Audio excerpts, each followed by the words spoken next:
Story zone, তোমার অনুভূতিদের খুঁজে নাও এখানেই।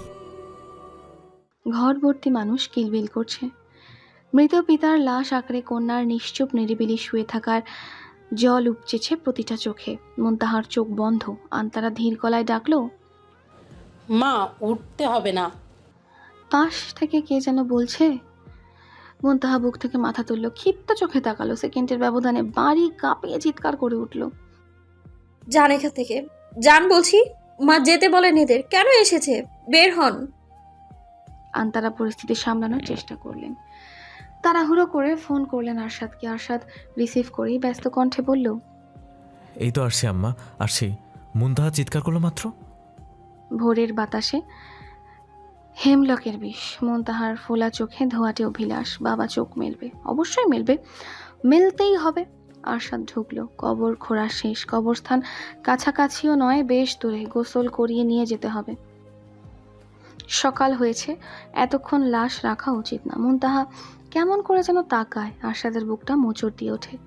পারে না সে মৃত শরীরটায় জান দিয়ে দেয়, কিন্তু হায়, সে অপারগ, চরম অধম। মুনতাহা চেয়েই আছে। কিছু কি বলতে চাচ্ছে মেয়েটা? আরশাদ বুঝতে পারে না চোখের ভাষা। খুব এলোমেলো লাগে শব্দগুলো, কথাগুলো, খুব অনর্থক আবদার। কাছে যায়, হাঁটু ভেঙে ঝুঁকে মুনতাহার মাথার পাশে হাত রেখে বলে, আপনি যত দেরি করবেন আঙ্কেলের কষ্ট ততই বাড়বে। আমার কাছে থাকতে আব্বুর কিসের কষ্ট? আরশাদ উত্তর দেয় না, চেয়ে থাকে। মুনতাহা থরথর করে কেঁদে ফেলে, ঠোঁট কাঁপে, চোখে উপচে ওঠে দলা পাকানো কান্না। বাবার ধরে রাখা হাতটা ছুটে যায়। মুনতাহা দু হাতে জড়িয়ে ধরে আরশাদকে। ঘর ভর্তি মানুষ। আরশাদ বাধা দেয় না, বারণ করে না, সরায় না। মুনতাহা হিচকি তুলে কাঁদে, শ্বাস আটকে চোখের পানি ফেলে। বুকের শার্ট খামচে ঝাঁকি দিয়ে বলে, আপনি কেন কিছু করলেন না? কেন করলেন না বলুন? করলেন না কেন বলুন না? আরশাদ পূর্বের মতোই নিশ্চুপ। উত্তর নেই, বড়ই অভাব মুখ ফোটা জবাবের। কি করবে সে? মুনতাহার কান্নাগুলো আগুনের লাভার মতো বুকে ক্ষত সৃষ্টি করে। মুনতাহা হাহাকার করতে করতেই শরীর ছেড়ে দেয়। নিঃস্বর ন্যায় ফ্লোরে বসে পড়ে। আরশাদও বসে যায় হাঁটু গেড়ে। মুনতাহা মাথা ঠেকায় তার বুকেই। সাদা শাড়ি পরিহিত বিক্ষিপ্ত দেহ, তার ঝলমলে চাঁদের আজ পুরোটাই অমানিসা। আরশাদ চোখের ইশারা করে। ড্রয়িং রুমের কিছু লোক এগিয়ে আসে দ্রুত। মাহতাব সাহেবকে নিয়ে যাওয়া হয়। আরশাদ দেখে মাহতাব সাহেবের ডান হাতটা মুঠো হয়েই শক্ত হয়ে গেছে। মুনতাহা যেভাবে ধরেছিল এতক্ষণ, ঠিক সেভাবে, আঙ্গুলগুলো নিচের দিকে বাঁকানো। শেষ সময়েও বাবা তার মেয়ের হাতই ধরে রেখেছিল। গোসল শেষ হলো, একতলায় গোসল করানো হয়েছে। আরশাদ ওখানেই, মুনতাহা উপরে। বুঝিয়ে রেখে এসেছে লাশ পোড়ানো হলেও কাফনে। আরশাদ শেষবারের মতো দেখে নিল মুখটা। মানুষটা তাকে প্রচণ্ড ভরসা করেছিল। এত আবতারের মেয়েকে সারা জীবনের জন্য তাকে দিয়ে দেওয়ার আগে একবারও আপত্তি করেনি। আরশাদ হাতের পিছে চোখ মুছে মুখ ঢেকে দিয়ে ধূপধাপ পায়ের শব্দ। আরশাদ চৌকিতে পিছে ফেরে। মুনতাহা নেমে এসেছে। সফেদ রঙা আঁচল ছুটে গেছে খাট থেকে, নিচের দিকটা আঁচড়াচ্ছে পায়ের কাছে। চরম অবহেলায় ধুলো মাখা হচ্ছে মুকলো কাপড়। অথচ গত রাতে এই জায়গায় পরিপাটি হয়ে দাঁড়িয়েছিল মেয়েটা। বাবাকে দেখবে 11 দিন পর। কি বাঁধ ভাঙা খুশি ছিল চোখ দুটিতে। আর সকাল না পেরোতেই তার এহেন এলোমেলো আবেশ। চোখে সেই বাবাকেই শেষ বিদায় জানানোর আকুতি। পৃথিবী বড়ই অদ্ভুত, নিয়মগুলো বড়ই দুর্বোধ্য। আরশাদ এগিয়ে এলো। এক পলক আশেপাশে দেখে আঁচলে ভাঁজ দিয়ে তুলে দিল কাঁধে। গালে হাত রেখে বলল, কি হয়েছে? আব্বুকে দেখবো। মুনতাহার ছোট্ট উত্তর। আরশাদ ফোঁস করে শ্বাস ফেলল। ঘাড় ঘুরিয়ে পেছনে তাকালো একবার। ছেলে মানুষে ভর্তি লাশের আশপাশ। মুনতাহার মুখটা চুপসে গেল নিমেষেই। উনি উত্তর দিচ্ছেন না কেন? তার বাবাকে কি আর দেখাও যাবে না? উনি কি মানা করে দেবে? মুনতাহা অনুনয় করে উঠল। একটু দেখি, আর দেখবো না তো। আরশাদ বুঝলো তার আশঙ্কা। সবাইকে বাইরে যেতে বলে জায়গা খালি করলো। আন্তারা উপরের সিঁড়িতে দাঁড়িয়েছিলেন। মনে প্রশ্ন, মেয়েটার কি তারা আদৌ সামলাতে পারবে তো? জায়গা খালি হলে সামনে থেকে সরে দাঁড়ালো আরশাদ। অঘোষিত অনুমতি পেয়েই ছুট লাগালো মুনতাহা। তারপর তারপর সেখান জুড়ে শুধুই হাহাকার, হাহাকার আর হাহাকার এবং হাহাকার। আরশাদ পাশেই দাঁড়িয়ে থাকে।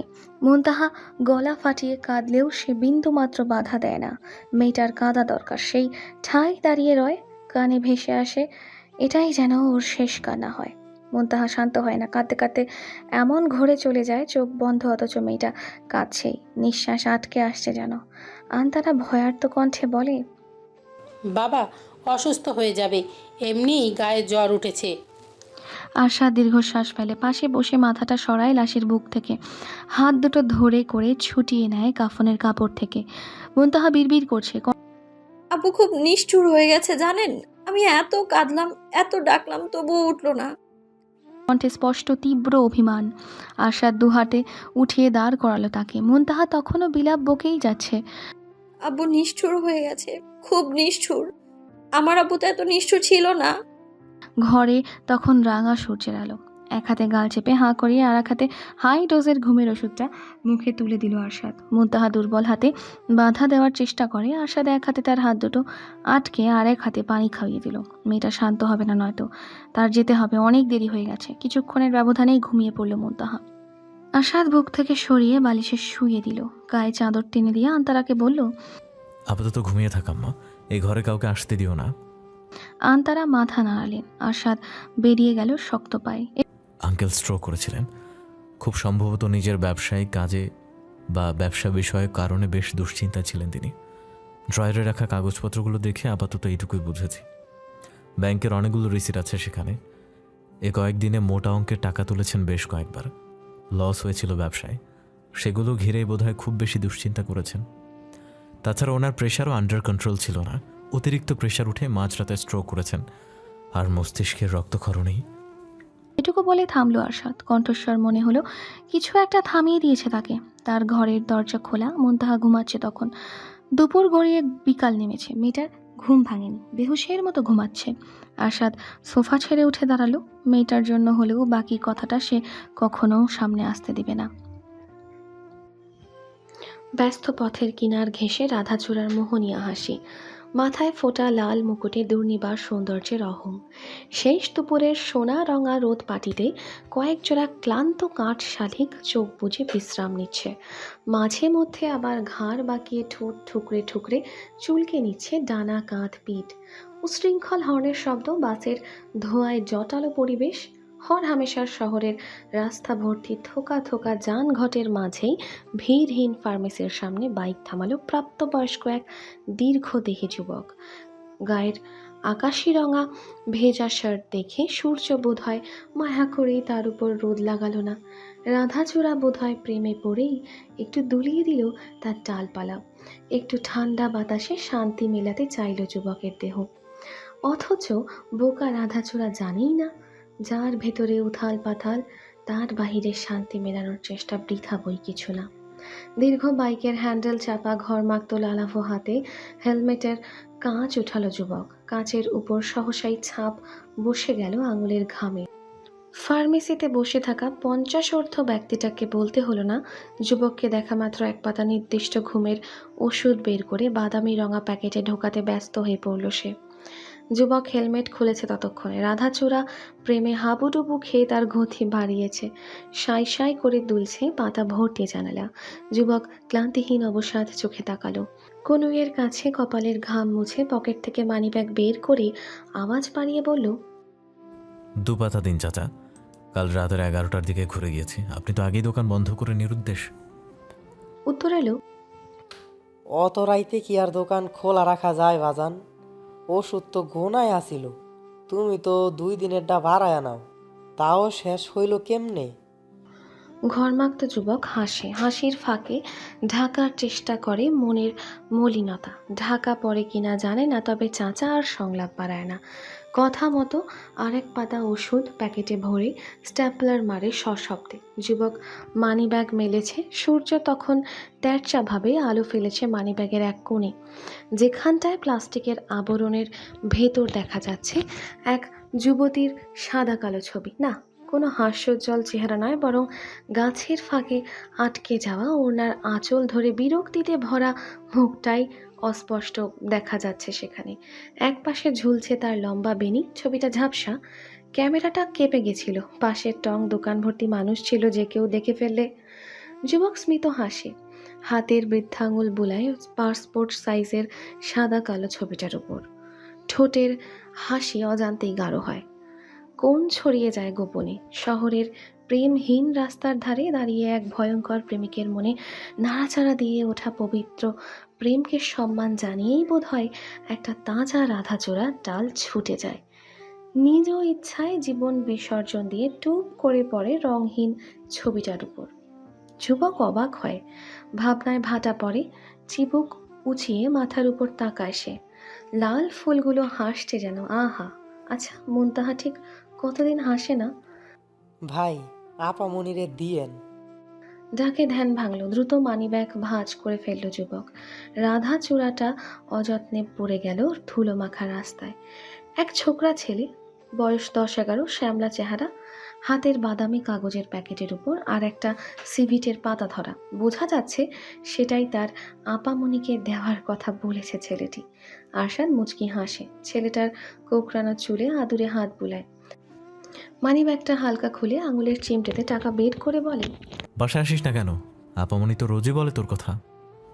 ছেলেটা দাঁত কেলিয়ে হাসে, আহ্লাদে আটখানা হয়ে যায় চোখের কালোমণি। আরশাদ হাত বাড়িয়ে প্যাকেটটা নিতেই দোকানের ভেতরে থেকে চাচা ভরাট গলায় বলে, ওটার টাকা দেওয়া লাগবে না। আরশাদ জোর করে না, লাভ হবে না, শুধু ওষুধের দাম মিটিয়ে প্যাকেটটা পকেটে ভরে নেয়। রাধাচূড়া তখনও দুলছে, প্রেমে সে কুপোকাত। হেলমেটটা পরতে পরতেই বুক চিরে বেরিয়ে আসে দীর্ঘশ্বাস। ঘুম কাতরে মুনতাহা এখন ঘুমের ওষুধ ছাড়া ঘুমায় না। চোখের নিচে 2 ইঞ্চি কালির পরত বসে গেছে।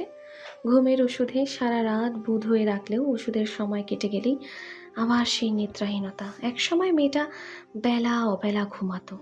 অফিস থেকে ফিরে তার এলোমেলো ঘুম দেখাই ছিল আরশাদের একমাত্র ভালো লাগার কর। অথচ এখন আরশাদ আকাশের দিকে চাইল। সাদা শুভ্র মেঘে এক ফোঁটা গলিত স্বর্ণের সূর্য। প্রথম মুনতাহা ওষুধ খেতেই চাইতো না। ডক্টর বলেছিল এমন না ঘুমিয়ে থাকলে শরীর আরও খারাপ হবে।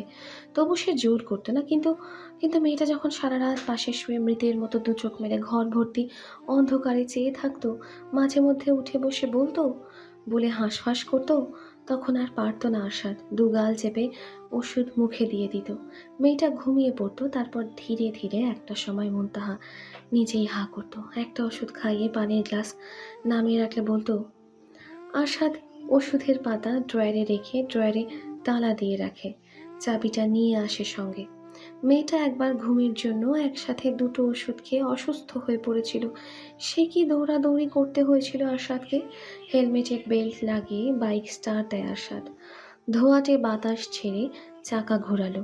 সেই চাকার নিচেই লাল রাধাচূড়াটাকে পিষ্ট করে বাইক ছুটালো আরশাদ। মোড়ের বাঁক ঘুরে আর একটা দোকানের সামনে থামলো বাইক। আরশাদ নেমে দাঁড়ালো। কিছুক্ষণের পর্যবেক্ষণে ঠোঁট ফুঁড়ে বেরোলো, 1 জোড়া নিব। ওই ঝুটিওয়ালাগুলো কত পড়বে?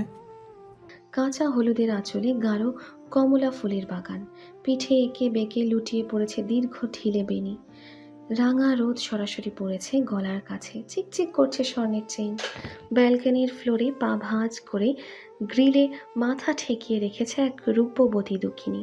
সারা রাত নির্ঘুম ছটফটানোর ফলাফল হিসেবে ব্যথায় এখন মাথার খুলি ফেটে চৌচির। কলিং বেল বাজল না, তবে দরজা খোলার খুটখাট শব্দে ঘাড় ঘোরালেন আনতারা। ছেলের মুখ দেখার আগে নজরে এলো তার হাতে ধরা বড় একটা খাঁচা। ভেতরে 2টো সাদা পায়রা কৌতূহলী চোখে এদিক ওদিক দেখছে। আরশাদ খাঁচাটা নামিয়ে রাখলো মাটিতে। দরজাটা আটকে পায়ের জুতোর খুলল। আনতারা কবুতর 2টোর দৃষ্টির ন্যায় কৌতূহলী কণ্ঠেই বললেন, কবুতর এনেছিস কেন? আরশাদ মুচকি হাসে, অকপটে বলে, ওর না কবুতর খুব পছন্দ আম্মা, একবার কিনে দিব বলেছিলাম, সেজন্যই আর কি। ভালোই করেছিস, ওদের সাথে একটু ব্যস্ত থাকলেও হয়। আনতারার কণ্ঠে ক্ষীণ আশা। আরশাদ হাসে শুধুই। খাঁচাটা তুলে নিয়ে বলে, কই ও ঘরেই? দুপুরে খায়নি তাই না? তুমি একটু খাবারটা বেড়ে দাও আম্মা, আমি ফ্রেশ হয়ে আসি, খাইয়ে ঘুম পাড়িয়ে দেব। আসলে সারা রাত ঘুমায়নি তো, খেতেও তো ভাল লাগে না। কথায় আছে আজকে মরলে কাল 2 দিন। মৃত মানুষকে নাকি কেউ মনে রাখে না। এক সময় সবাই ভুলে যায়, অথচ আজ 2.5 মাস পেরিয়ে গেল মুনতাহা অসুস্থ। মাহতাব সাহেবের মৃত্যুর পরে মেয়েটা সেই যে অসুস্থ হলো, খাবারের প্রতি অনীহা বেড়ে গেল। চুপচাপ মেয়েটা যেন এবার বোবাই হয়ে গেল। এক মনে কি যেন ভাবতে বসে, ঘুমাতে পারত না সে রাতে। হ্যালো ডিয়ার লিসেনার্স, আপনারা শুনছেন স্টোরিজ অন প্রেজেন্স ধারাবাহিক পর্ব গল্প। আমাদের সামগ্রিক প্রচেষ্টাকে উৎসাহিত করতে লাইক অ্যান্ড কমেন্ট করতে ভুলবেন না। Thank you. শরীরের অবস্থা আরও খারাপ হলো। সাইকিয়াট্রিস্ট দেখাতে নিয়ে গেল। উনি বললেন বাবাকে ভুলতে পারে না, বাবার আকস্মিক মৃত্যু ভুলতে পারে না, ব্রেইনে এফেক্ট করে। যে করেই হোক বাবাকে ভুলে থাকতে হবে। কতদিন গিয়েছে এমন, সারা রাত বুঝিয়ে বুঝিয়ে রেখে ভোরবেলা উঠেই তাকে নিয়ে কবরস্থানে ছুটেছে আরশাদ। মুনতাহা যেয়ে চুপচাপ বসে থেকেছে ঘন্টার পর ঘন্টা। আরশাদ দীর্ঘশ্বাস ফেলে, আবার জীবনটা তার দীর্ঘশ্বাসেই আটকে গেছে যেন।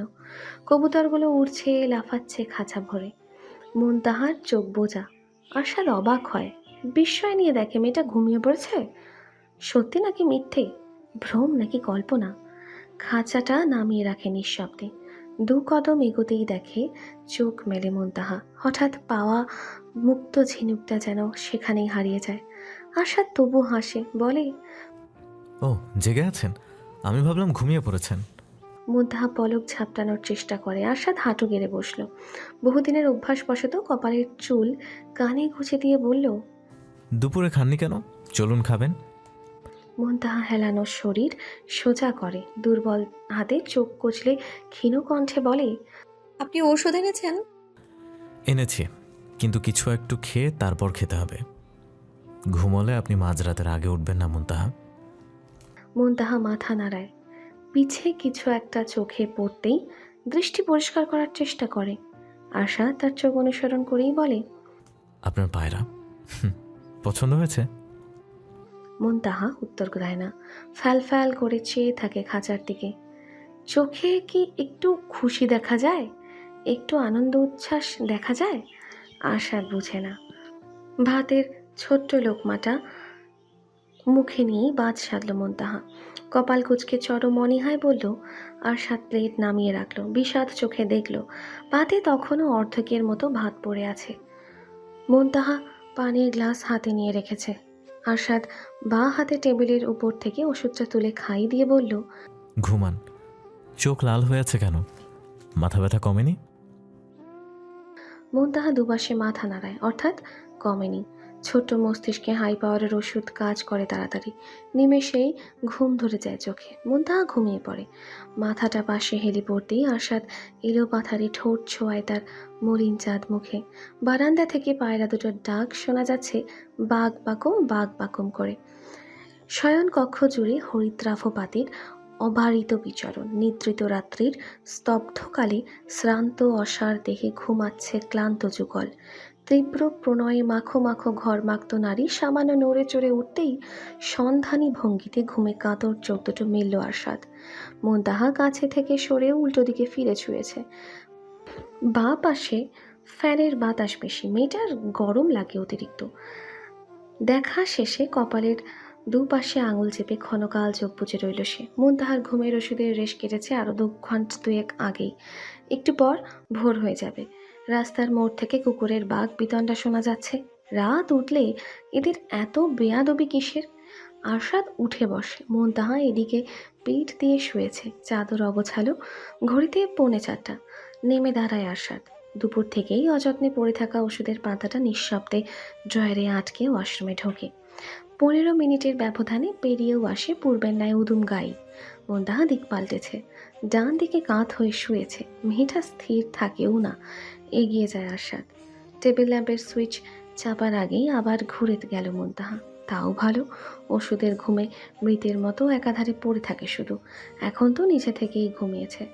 কাঁধ থেকে চাদর সরে গেছে। আরশাদ সুইচে আঙুল রেখেই শান্ত চোখে আরেকবার দেখল কাঁধের একটু নিচেই হালকা দাবানো জায়গাটা। ছোটবেলায় দৌড়ঝাঁপ খেলতে যেয়ে মাংস উঠে গেলে যেমন হয় তেমনই ক্ষতটা। বেশ পুরনো ক্ষত, ঘা ব্যথা মিলিয়ে গেলেও দাগ মেলেনি। আরশাদ চোখ নামায়। আলো নিভিয়ে মুনতাহার গা থেকে চাদরের পরত সরিয়ে দেয়। রেগুলেটর ঘুরিয়ে ফ্যানের গতি বাড়িয়ে সিগারেটের প্যাকেট হাতে চুপচাপ চলে যায় বারান্দায়। হেডলাইটের টিমটিমে আলো জ্বলছে। পায়রা দুটো খাঁচার এক কোণে চেপে একটা আরেকটার সঙ্গে লেগে ঘুমোচ্ছে। আরশাদের হালকা পায়ের শব্দেই ঝোপঝাপ ঘুম ভেঙে যায় তাদের। পুরুষ পাখিটা তীক্ষ্ণ চোখে তাকায়, যেন চরম অপরাধ করেছে আরশাদ। তার জোরার ঘুম ভাঙালো কোন সাহসে? আরশাদ নীরবে হাসে, ঘাড় বাঁকিয়ে মুনতাহাকে দেখতে চায়, অথচ ঘর ঘুটঘুটে অন্ধকার না হলেও বিছানা অব্দি আলো পৌঁছাচ্ছে না। কপাল। বারান্দার দরজা ভিজিয়ে লাইটার চেপে সিগারেটের মুখে আগুন ধরায় সে। মেয়েটার শরীরে ক্ষতটা সেই 5 বছর বয়সেই হয়েছিল। নরপশুটার হিংস্র আঁচড় বাচ্চাটার নরম গায়ের মাংস তুলে নিয়েছিল। সেই বিভৎস কালো স্মৃতি মেয়েটা চাইলেও ভুলতে পারে না। পাশে একটা বেতের চেয়ার রাখা। আরশাদ পিঠ এলিয়ে বসে পড়ল। মেয়েটা একটু পরই বিছানা ছেড়ে উঠে আসবে, মিনমিন করে তাকে সিগারেট ফেলতে বলবে। সে কথা না মেনে আরও 2-3টে টান দিয়ে বারান্দায় রীতিমতো আগুন লাগিয়ে দেবে। মেয়েটা তবু চোখ দুটো কুঁচকে দাঁড়িয়ে থাকবে। খুব খুব করে কাশলে সিগারেট ফেলে দেবে সে। অতঃপর কাছে আসার জন্য হাত মেলে দিলে মেয়েটা চুপচাপ বুকে গাল পেতে আকাশের দিকে চেয়ে থাকবে। আরশাদ জোরে টান দিল ধোঁয়াটে নেশায়। সাদা পদার্থের বহরে ঝাপাঝাপি শুরু করে দিল কবুতর দুটো। হালকা বেগুনি সুতির শাড়ি পরনে সূর্যের আলোর বিপরীতে বসে থাকা রমণীকে দেখেই সকালের ঘুম ভাঙল আরশাদের। হাতের তালুতে ঘষে চোখ পরিষ্কার করে একটু ভালোভাবে নজর দিতে দেখল মুনতাহা খাঁচার সামনে দুহাঁটু গেড়ে বসে আছে। উল্টো দিকে ফেরা বিধায় চেহারা দেখা যাচ্ছে না। আঁচল গড়াগড়ি খাচ্ছে ফ্লোরে। চুলে গামছা পেঁচানো, সবুজ গামছা। বেগুনি সবুজের কোনো মিশেল ফুল আছে নাকি পৃথিবীতে? থাকলে সেটার সঙ্গে অনায়াসেই তুলনা করা যেত, কিন্তু আফসোস তার জানা নেই। আরশাদ অবাক হলো খানিকটা। সব কিছুতে অনাগ্রহ দেখানো মুনতাহাকে এমন আগ্রহের সহিত কবুতরের সামনে বসে থাকায় দুদণ্ড শান্তি মিলল যেন। ভাঙা গলায় ডাকলো, মুনতাহা। মুনতাহা ডাক শোনে না। আরশাদ আবার ডাকে। এবার সাথে সাথেই ঘাড় ঘুরায় সে, সাড়া দিয়ে বলে, হুম। আরশাদ ডাক ছেড়ে মুখে হাত দিয়ে হাই তুলছিল। মুনতাহা তার হাই তোলাটাও দেখে মনোযোগ দিয়ে। আরশাদ হাই শেষ করে তাকায়, কেশে গলা পরিষ্কার করে বলে, কি করছেন? মুনতাহা একবার খাঁচায় তাকিয়ে আবার আরশাদের দিকে চাইল। শান্ত শিষ্ট নরম গলায় অভিযোগ ছড়ল, খাবার দিচ্ছি, আপনি তো কাল দুপুর থেকে পানিটাও দেননি। ওরা খিদায় খালি বাটিতেই ঠোকরাচ্ছে। খাবার দিয়ে দেয়নি ভেতরে? দিয়েছিল, হয়তো খেয়ে ফেলেছে। আপনি কি উল্টাপাল্টা খেতে দিচ্ছেন? ওরা গমের দানা খায়। আমি নিয়ে এসেছিলাম তো দোকান থেকে, আম্মার কাছে আছে, নিয়ে আসুন, ওটা খেতে দিন। মুনতাহা ঠোঁট ফুলিয়ে বলে, আমি জানি ওরা গম খায়, ওটাই দিচ্ছি। কণ্ঠ নেমে যায়। মুনতাহা চোখও নামিয়ে নেয়, অন্যমনস্ক হয়ে বলে, আব্বু সবসময় ওদের জন্য গম নিয়ে আসতো জানেন। যখন ছাদে যেতাম হাতে করে নিয়ে যেতাম। মুনতাহা কাঁদে না। আরশাদ তবু বলে, মুনতাহা। মৃদু কণ্ঠে উত্তর আসে, পাচ্ছি না। দুপুরের কড়া রোদ উঠে গেছে তখন। ড্রয়িং রুমের মেঝেতে রৌদ্র প্রজাপতির ছড়াছড়ি। জানালার গ্রিলের ফাঁক ফোকর দিয়ে ঢুকে অদ্ভুত আলপনায় বোধহয় কতগুলো তপ্ত হলদে প্রজাপতি অবিশ্রাম উঠছে সাদা মেঝেতে। খুব কড়া রোদে একটা ঝলসানো ঝলসানো গন্ধ পাওয়া যায়, এই যে এখনো পাওয়া যাচ্ছে। মুনতাহা বসেছে মেঝেতেই, তবে রোদের কাছে নয়, একটু দূরে। সাবিনা বেগম সোফায় বসে তার চুল আঁচড়ে দিচ্ছেন। কাজটা তিনি রোজই করেন, রুটিন মাফিক। পরিপাটি মুনতাহা চুলে হাতও দিত না। মেয়েটার এখন সবেতেই অনীহা। সাবিনা বেগম চুল নষ্ট হয়ে যাবে করতে করতে তাকে বসাবে। আকুলি বিকুলি বকতে বকতে গতকালের দেওয়া বিনুনি খুলে সারা রাতে লেগে যাওয়া জট ছাড়াবে। তারপর 8 ঘন্টা যাবৎ চুল আঁচড়ে আঁচড়ে পুনরায় বিনুনি গেঁথে দেবেন। আজও ব্যতিক্রম নয়। পাখি পছন্দ হয়েছে বউ? মুনতাহা হাতেই নখ খুঁড়ছিল। মনোযোগ না থাকায় প্রশ্ন ঠিকঠাক শুনতে না পেয়ে বলল, জি দাদু। হ্যাঁ দিয়েছে তো, পাখি না কবুতর। সাবিনা বেগম হো হো করে হাসেন। তোমার না পাখি আইনা দিছে? আরে বোকা মেয়ে, কবুতর তো পাখি। সন্ধ্যার সময় একটু বেরিয়েছিল আরশাদ। ফিরে ঘরে ঢুকে দেখে মুনতাহা ফ্যান বন্ধ করে রেখেছে। বারান্দার দরজার ছিটকিনি তোলা, জানলা বন্ধ করে পর্দা টানা। বদ্ধ ঘরে গরমের মধ্যে মেয়েটা করেছে কি জিজ্ঞাসা করতে হয় না, তার আগেই নজরে আসে সাদা পায়রা দুটো। একটা ফ্যানের পাখার উপর, ওর আর একটা আলমারির উপর বসেছে। মুনতাহা আর চোখে তাকে দেখে। আশাদ সন্দিহান কণ্ঠে বলে, ঘরে ছেড়ে রেখেছেন কেন? অতটুকু খাঁচায় উঠতে পারছিল না। মুনতাহার কথা শেষ হয় না তার আগেই একটা পায়রা পালক ঝরিয়ে সশব্দে ডানা ঝাপটায়, ঘরময় উড়ে মুনতাহার কাঁধের উপর বসে। মুনতাহা কেন যেন ডান তালু মেলে ধরে। পায়রাটা এক পা দুপা করে হাত বেয়ে নেমে নেমে শেষমেশ তালুতে পা রাখে। আশাদ রাজ্যসম বিস্ময় নিয়ে দেখে মুনতাহা হাসছে। মাসের মাঝামাঝি সময় তখন হরিৎ তরুর শীর্ষ শাখায় রৌদ্র ছায়ার লুকোচুরি চলে অহর্নিশ। ভাদ্রের সান্নিধ্যে সময় অসময়ে মাথা পেতে দেয় ক্লান্ত বসুন্ধরা। ভাদ্র তাকে মায়ামোহ করে হয় প্রাণোজারি বৃষ্টি ঢালে, নতুবা আরও নির্মম হয়ে বিবস্বানের দীপ্তিশ্রী বৃদ্ধি করে। তেমনই এক নিবৃত্ত অপরাহ্নে বারান্দায় লম্বা মইয়ের ন্যায় টুলের উপর দাঁড়িয়ে আছে আরশাদ। পরনে সাদা স্যান্ডো গেঞ্জি, গলার ঘাম বুকে যে জমেছে, বুকের পাতলা কাপড় ভিজে উঠেছে দরদর করে। তার ঠিক নিজ বরাবরই ছোট্ট কপাল কুঁচকে দুহাতে চুলের পায়া শক্ত করে ধরে ঘাড়ের সাথে কাঁধ লাগিয়ে উপরের দিকে চেয়ে আছে মুনতাহা। সে কি দেখার প্রচেষ্টা? টান টান গলার চামড়া দেখে মনে হচ্ছে মাঝের হাড়টা ভেঙে যাবে এক্ষুনি। আরশাদ একাধারে কতক্ষণ বিকট শব্দ করে দেয়ালে হাতুড়ি চালানো বন্ধ করে, বাহুতে কপাল মুছে নিয়ে ঠোঁট সরু করে দুগাল ফুলিয়ে ফস করে শ্বাস ছাড়ে। দেয়ালের উপর সিলিংয়ে একটু প্রশস্ত জায়গা আছে। চড়ুই পাখিটা এখানে বাসা বেঁধেছে আজ সপ্তাহর বেশি, 10-11 দিন হবে হয়তো, হিসেব রাখা হয়নি। আরশাদ দেখেছে অনেক আগেই, কিছু বলেনি। ওই যে চাঁদ। মুনতাহা রোজ ভোরে ঘুম থেকে উঠেই আগেই বারান্দা আসবে, পায়রা দুটোর খাঁচার দরজা খুলে তাদের মুক্ত আকাশে উড়িয়ে দিয়ে চিবু কুচিয়ে চড়ুইয়ের বাসায় চেয়ে থাকবে কতক্ষণ। নিচ থেকে দেখা যায় না ভালো মতো, তবু অভিপ্রায় নরম চোখ দেখেই যাবে। শেষমেশ চিত্তে জন্ম নেওয়া খর্ব অভিপ্সার সঙ্গে না পেরে টেনে হিচড়ে আরশাদকে ঘুম থেকে ডেকে তুলবে। ঘড়িতে তখন সকাল হবে হবে মাত্র। আরশাদ ঢুলু ঢুলু পায়ে বারান্দায় আসবে, তাকে কোমর ধরে উপরে উঠে ডিমগুলো দেখাবে। তবেই যে শান্ত হবে নারীময়ী কোমল মন, অধরে ফুটবে নিরুপম হাসি। সেই হাসি দেখে ঘুম কেটে যাবে নিশুক্তি মোড়ানো পুরুষ চোখেরও। প্রেমে শৈলাভ হবে ভোরের সমীর। 3 দিন আগে বৃষ্টি হয়েছিল, ঝুম বৃষ্টি। বাতাসে খড়কুটোর বাসাটা ডিমসহ পড়ে গিয়েছিল। একটা ডিম তো পড়া মাত্র ফেটে চৌচির, আর বাকি 4টে কেন যেন অক্ষত ছিল। মুনতাহার সে কি মন খারাপ! মেয়েটা পারে না রাত দিন এক করে কাঁদে। একটা বাচ্চা মারা গেল, সে কেন বাতাস শুরু হওয়া মাত্র ঘরে এনে রাখলো না ডিমগুলো? আফসোসে কেঁদে মরে অনুশোচনা। মেয়েটা সব কিছুতে নিজেকে দোষী করে। আশাদের খুব ভয় হয় মাঝে মধ্যে, ভীষণ ভয়। যে কাঠের 4 কোণ আকৃতির একটা দানির মতন বানিয়ে এনেছে, সেটা দেয়ালের সাথে পেরেক দিয়ে ঠুকে তাতে খড়কুটোর বাসাটা রেখে দিলে আর শত ঝড়েও পড়বে না। এই মেয়ের কান্নাকাটি তার 2 চোখের বিষ। হেমলকের মতো গায়ে রাগ গজায় যেন।